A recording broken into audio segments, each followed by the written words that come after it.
이사야서 49장 말씀은 하나님께서 여호와의 종을 부르시고 여호와의 종을 세우시는 그 장면을 우리가 볼 수가 있습니다. 1절 말씀을 보시면 하나님께서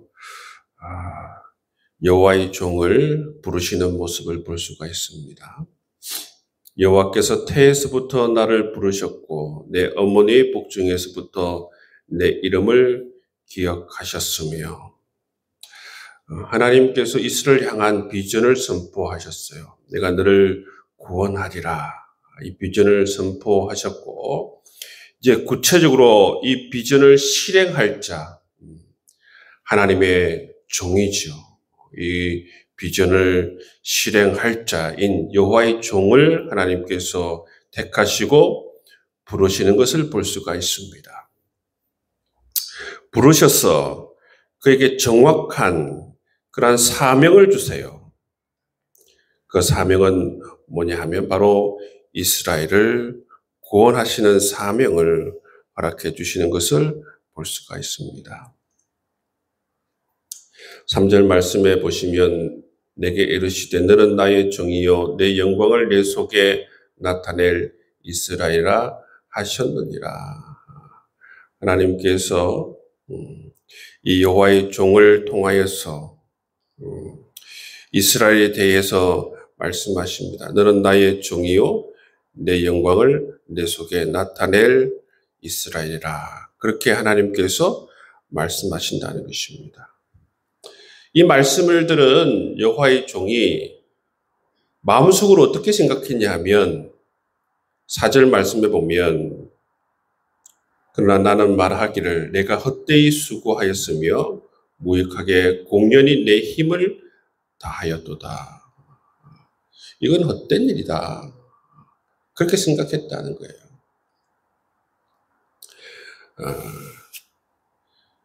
그런데 하나님께서는 이런 비전을 선포하시고 하나님께서는 이 여호와의 종을 부르셔서 비전을 선포하시고 나가면 사람들이 생각할 때에는 참 이것이 헛된 일 같이 보이고 소망이 없는 것 같이 보이고 될까 싶은 일처럼 보이죠. 왜냐하면 바벨론에 살고 있는 이스라엘의 모습도 그렇고 여러 가지 형국이 소망이 보이지 않기 때문에 과연 이것이 될까 그런 생각을 하게 되는 것이죠.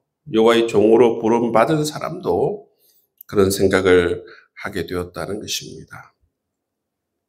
그런데 하나님께서 이처럼 이스라엘의 종으로 삼으신 것은 한 번 더 말씀해 주시는 것은 바로 이 이스라엘을 하나님께로 돌아오게 하기 위해서 내가 너를 나의 종으로 삼으셨다 말씀하십니다. 분명한 그 이유, 내가 너를 종으로 삼은 이유를 5절에서 다시 말씀해 주죠. 그는 태에서부터 나를 그의 종으로 지으신 이시요 야곱을 그에게로 돌아오게 하시는 이시니 이스라엘이 그에게로 모이는도다. 여러분, 종으로 삼은 이유가 뭡니까? 야곱을 그에게로 돌아오게 하기 위해서. 여호와의 종으로 그를 삼으신 이유, 여호와의 종을 부르신 이유는 바로 이스라엘을 하나님께로 돌아오게 하기 위한 그런 사명을 감당하기 위해서 여호와의 종을 이렇게 세우셨다 말씀하고 있어요. 이 구체적인 것은 이제 이후의 역사에 보시면 페르시아의 고레스를 통해서 이 일을 수행하는 것을 볼 수가 있습니다. 그렇기 때문에 여기에 보시면 구체적인 구원의 실행장은 바로 이 페르시아의 고레스가 되는 것이죠. 여기 보시면 고레스가 이스라엘만 구원하는 게 아니고 또 하나님께서 새로운 미션을 주십니다. 새로운 미션이 뭐냐 하면 6절 말씀에 보면 내가 또 너를 이방의 빛으로 삼으셨다 말씀하죠. 그죠? 이방의 빛으로 삼아 나의 구원을 베풀어 땅끝까지 이르게 하리라 말씀하십니다. 이방의 빛으로. 이방의 빛이라는 게 뭐예요? 이방도 지금 이런 바벨론의 억압과 통치 가운데에서 어둠에 있다는 거예요. 고통 가운데 있다는 것이죠. 그래서 고레스를 통해서 그러한 고통과 어둠 가운데 있는 이방의 빛을 비추어서 그들을 구원한다. 이 구원은 이런 신학적 용어라기보다는 정치적 용어예요. 이런 억압에서, 바벨론의 억압에서 정치적으로 해방시키는 그러한 것을 의미하는 것입니다. 이방의 빛, 이방의 빛. 바벨론의 포로에서 다른 나라들도 그렇게 해방을 시켜 주겠다. 누구를 통해서? 페르시아 이 고레스를 통해서. 고레스가 바로 그래서 하나님께서 이방의 빛으로 또 삼으시는 모습을 볼 수가 있습니다.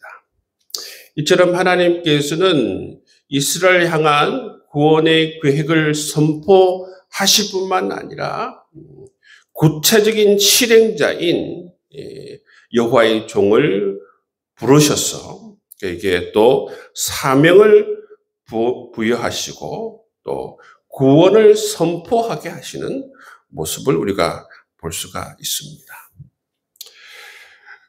그리고 나서 하나님께서 이제 은혜의 날, 구원의 날에 대해서 말씀해 주고 있습니다.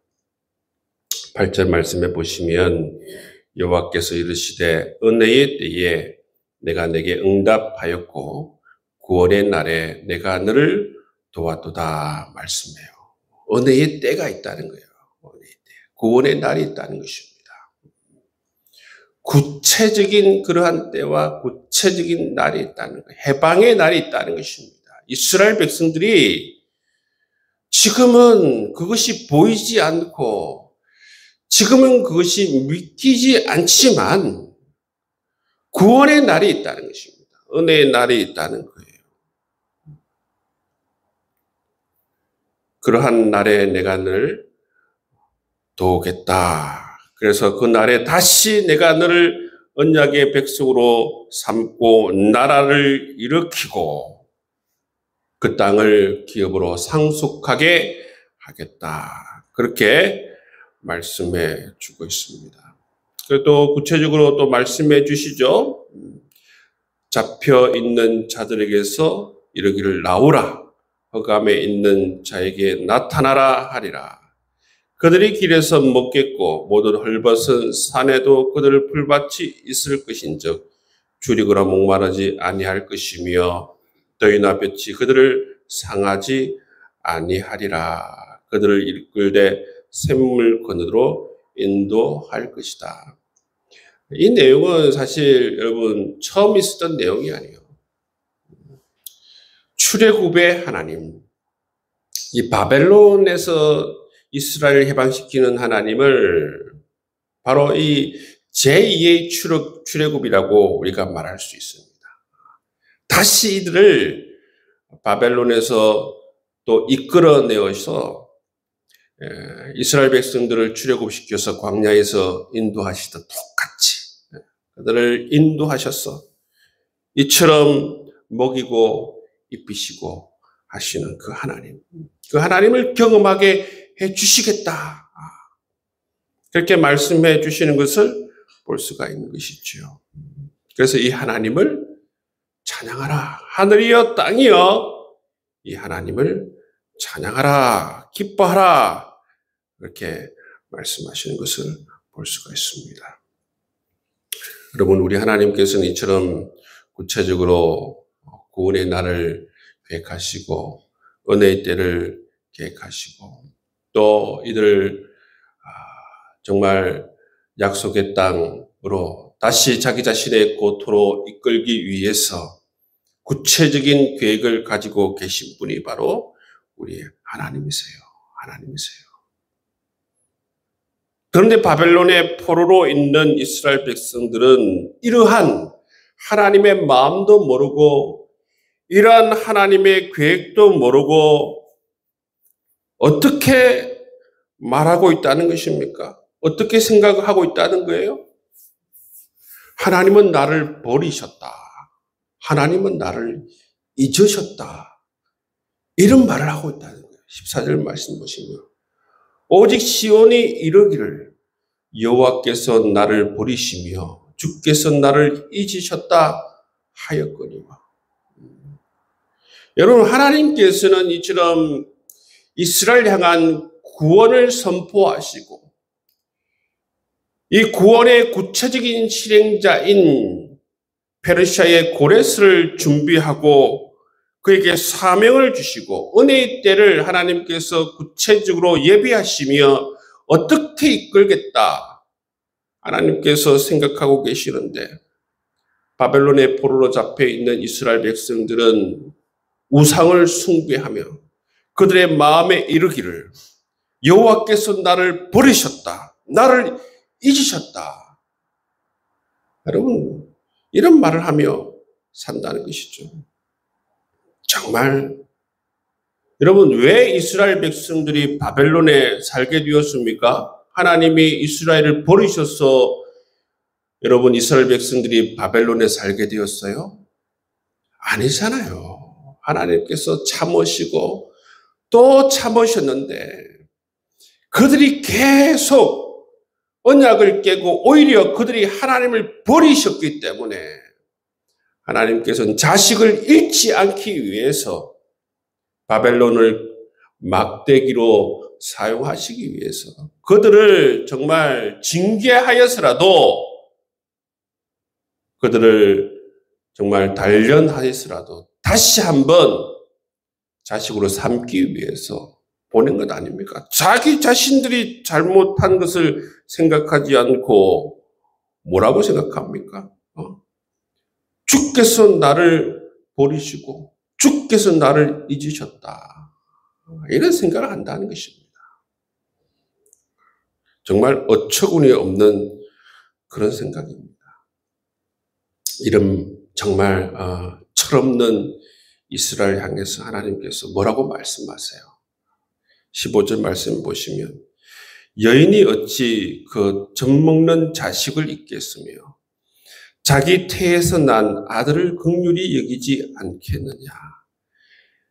그들은 그 어미들은 혹시 잊을지라도 나 여호와는 너를 잊지 아니할 것이라. 그렇게 말씀하시는 하나님의 모습을 볼 수가 있습니다. 여러분, 우리가 삶을 살아가다 보면 이 이스라엘 백성들처럼 하나님에 대해서 오해할 때가 많아요. 오해할 때가 많습니다. 여러분, 우리가 삶을 살아가다 보면 여러 가지 고난을 겪고 환난을 겪을 때가 많습니다. 그 고난과 환난이 여러분, 하나님께서 우리를 미워하셔서, 나를 미워하셔서, 나를 싫어하셔서 그렇게 나를 힘들게 한다. 그런 오해를 할 때가 있죠. 그게 아니에요, 여러분. 이 세상은 완전한 하나님 나라가 아니기 때문에, 완전한 하나님 나라가 아니기 때문에 고난과 여러분 악이 존재하는 세상이고 사단이 존재하는 세상이고 연약한 여러분 인간이 존재하는 세상이기 때문에 여러분 연약한 사람으로 말미암아 악한 사단으로 말미암아 또 연약한 나로 말미암아 그 고난이 오는 것입니다. 고난이 발생이 되는 것이지요. 하나님께서 만약 우리에게 고난을 주신다고 하면 그 고난을 주시는 이유는 뭐냐 하면 그것은 우리를 골탕 먹이기 위해서 주는 것이 아니죠. 여러분 성경을 아무리 여러분 읽어보십시오. 성경을 보시면 우리에게 고난을 만약에 하나님께서 주실 때는 거기에는 반드시 좋은 의도가 있다는 거죠. 영적 성장을 위해서 주시거나 아니면 하나님을 경험하게 하기 위해서 주시거나 반드시 거기에는 하나님의 좋은 의도가 있다는 것입니다.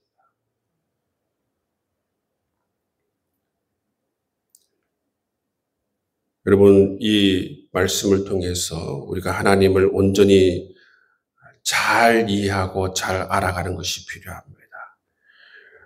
우리 하나님은 우리를 지으신 창조주이십니다. 우리를 사랑하시되, 여러분, 우리 자신보다 우리를 더 사랑하시고 우리 자신보다 우리를 더 잘 아시는 분이 바로 우리 하나님이세요. 그렇기 때문에 여러분, 우리 하나님은 정말 내가 나를 사랑하는 것보다, 내가 나를 이해하는 것보다 더 잘 이해하고 더 잘 품으시고 더 잘 수용하시고 끝까지 긍휼히 여기실 분이 내가 아니라 우리 하나님이시라는 것입니다. 우리 하나님을 우리가 온전히 이해할 수 있기를 주의 이름으로 축복합니다. 15절 말씀 한 번 더 읽어드리겠습니다. 여인이 어찌 그 젖먹는 자식을 잊겠으며 자기 태에서 난 아들을 긍휼히 여기지 않겠느냐. 그들은 혹시 잊을지라도 나는 너를 잊지 아니할 것이니라. 여러분이 하나님의 음성을 들을 수 있는 여러분 될 수 있기를 주의 이름으로 축복합니다. 이 말씀을 여러분 마음 깊이 새길 수 있기를 바랍니다. 하나님은 우리를 잊지 않습니다. 하나님 우리를 버리지 않습니다.